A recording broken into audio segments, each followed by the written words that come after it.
Welcome back to another week of Jurassic World Alive. We have a few things going on early in the week anyways. We have new, and I use the term new loosely here, special event strike towers.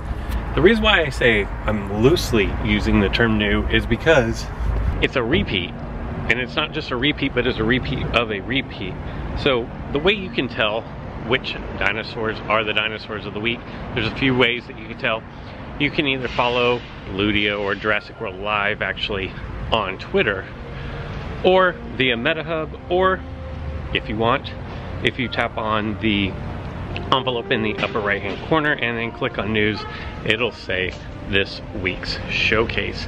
And as always is the case, it's kind of a hard little phrase to say there, but as is the case, whatever the dinosaurs of the week for the showcase are, that's what kind of dinosaurs will counter the strike towers that you will come across for the week.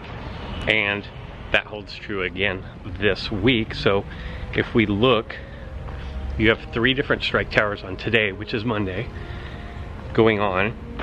And the strike towers, if I can find them, they're not as bountiful as I would have thought.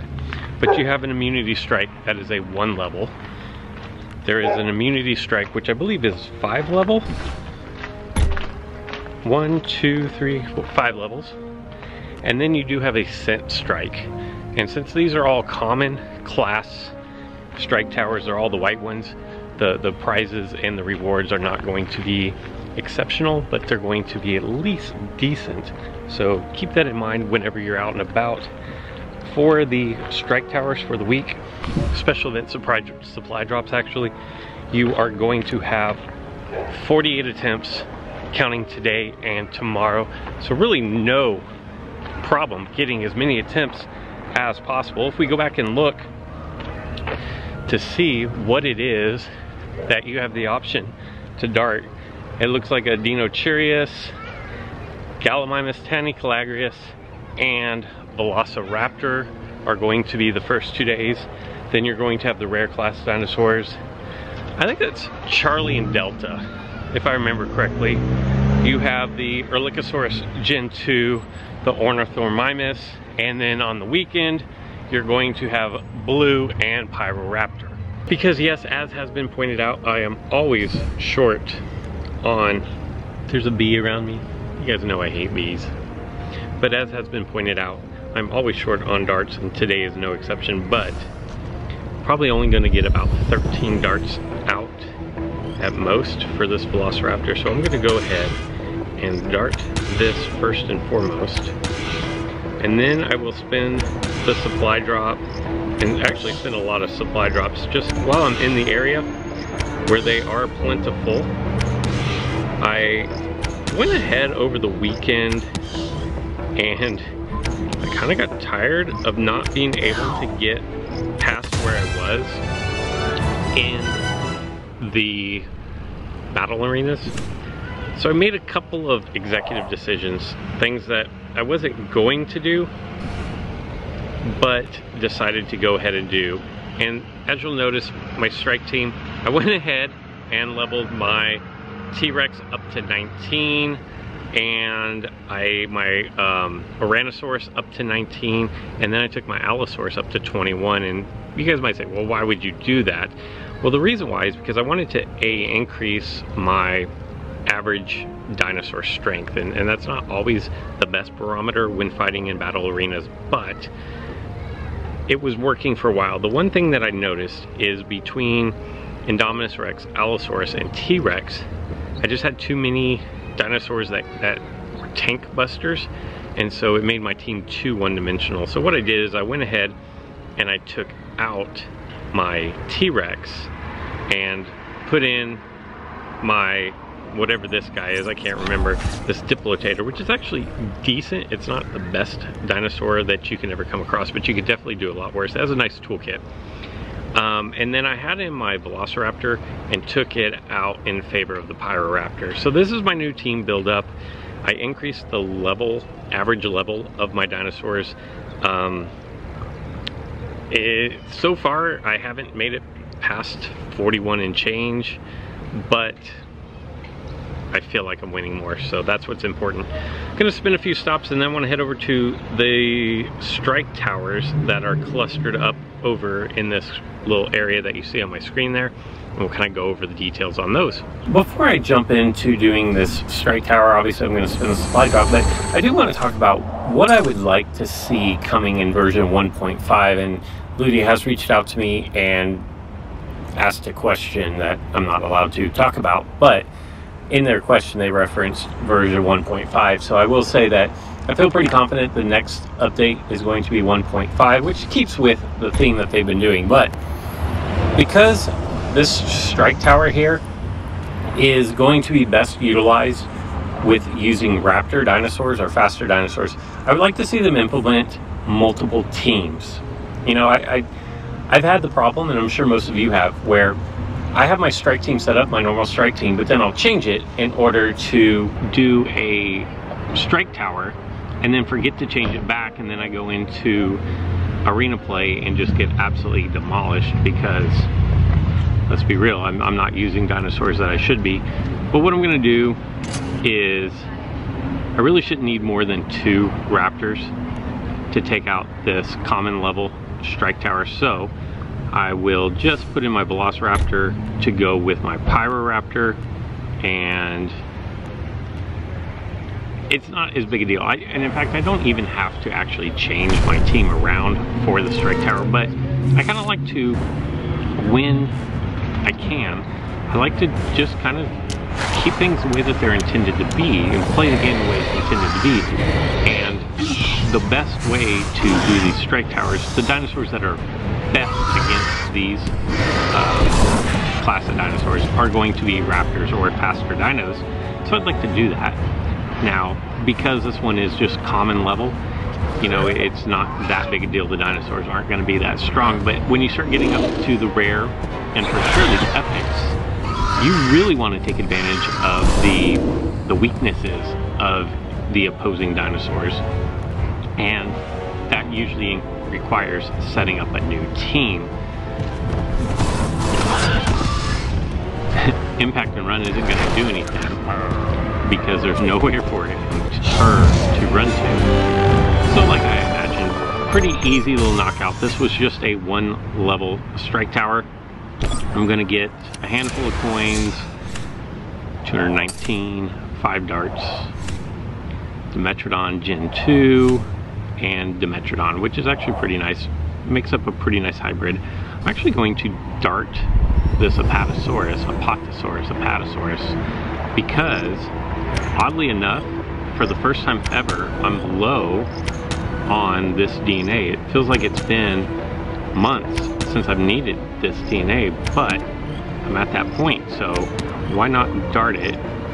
I'm not doing real great here, even though my all-time high is on this dinosaur for like 336 or 338 or something like that. So 225 is not terrible. It's over 100 less than my previous best, but look at that, only 402 DNA for the Apatosaurus. What I want to do is I'm going to head over here to the immunity strike. I'm not going to make you guys watch all 5 levels of that. And then I thought, ooh, there's a Giraffe Titan way over there that could be useful. But I thought there was a scent strike somewhere nearby, and then I don't see it currently. Who knows? So that's going to be the plan. We're going to head over here, take out the immunity strike tower, the higher level one. I'll let you guys see what I pull from those, and we'll see what else we come up with. Like I expected, and because it is a common strike tower, really, I think I used blue to go ahead and just wipe out everything. Never even lost a single dinosaur, but I am doing the Owen's Raptor challenge, although I did use blue for all of them. The challenge was I didn't need to use any of the other Delta Echoes or Charlies, but this is the final level. We have an Ankylo coat on. First attack, I always just jump out and use the pounce, and then I follow it up with a shield. Now, a lot of these dinosaurs, like the Dimetrodon and Dimetrodon Gen 2, are going to have shield destroying attacks. So it doesn't always help, but it is a common level. But keep that in mind as the week progresses. If we're gonna have immunity dinosaurs for the entire week, then you're gonna need to know that, and it's going to become important when they actually are strong enough that they can knock you out. I'm gonna go ahead and just use my basic attack here to finish off the Ankylocodon, which is actually not a bad dinosaur. If you have it leveled high enough, it should be handy and useful in battle arena play. So here we go, we have 2 dinosaurs down. Really haven't even faced adversity. Might get knocked out here. We've barely held on.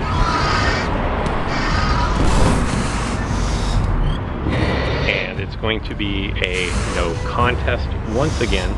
Going to take out all 5 levels of this with just blue at level 16. And by this point in time, after having multiple blue events, I feel like 16 isn't really leveled even that high.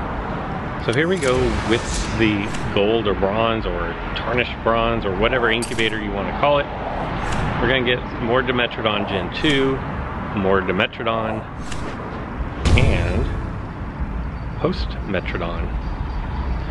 So Dimetrodon and Post-Metrodon are actually going to be really useful in hybrids. Post-Metrodon is going to go towards your Triostronics. That is why that is important. And then your Dimetrodon goes into your Post-Metrodon and works its way up to the Triostronics, which is a very nice dinosaur to have. And in fact, I wonder if I'm able to level up.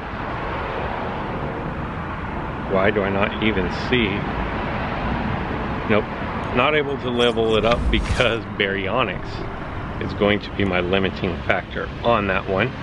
But I do have this Gallimimus across the street there that I want to dart. And then I'm gonna pop open, I do have a scent capsule. So I'm gonna pop open one of those as I walk back to the car. We'll see if we get anything good out of it. I did really well on the Gallimimus and picked up 309 DNA. So what I'm gonna do here is, as I head back to my car, I'm gonna pop open this small 5-minute scent capsule. Remember, I'm going to get a dinosaur right off the bat. And it's one of the new, the Hat Zego. Hat Zeg. So I'm gonna dart this. Remember, if you are moving with a scent capsule, you will get 2 spawns every 2 minutes. And if you stay stationary, you'll get 1 spawn every 2 minutes. So realistically, I can expect to get 5 spawns out of this scent capsule. And that dinosaur just bolted for the escape. I've got about 1.5 minutes before my next spawn, so I'm gonna start heading back to the car and I'll catch up with you in a minute. And right on cue, we get 2 spawns because I was moving around. So what we're gonna do is we're gonna go with both of them are gonna actually be useful for me right now. Typically, because they're commons, they're not useful to a lot of people, but they both are key ingredients in Stegodius. So Stegodius is currently my highest leveled dinosaur at 22, I believe.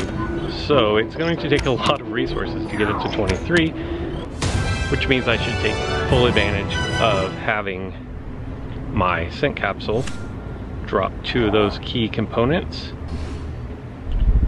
And if I'm not mistaken, this will kind of be a test right, will be a test right here, but I think common dinosaurs only have 2 spots that the target will land. And that's something that I just was paying attention to this week, because the Parasaurolophus used to have 3 all on its head, but for some reason it was difficult to dart, but it's changed. Now there's just 2 spots to dart.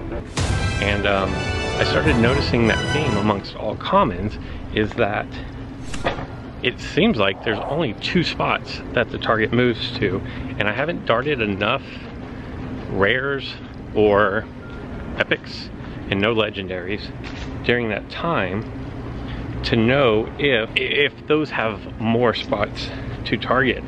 Now this Monolophosaurus Gen 2 is not a scent spawn, so I'm not really worried about it at the moment. But I should be having my next spawns come right here. So let's hang out for a second and see what we get. We just got one, but it's an Erlikosaurus Gen 2. Now the reason why this came about is because, I guess now's a good time to notice about my spawns too. So I see 3 different spawn spots. One in the middle of the back, one around the neck or head, and then one around the tail.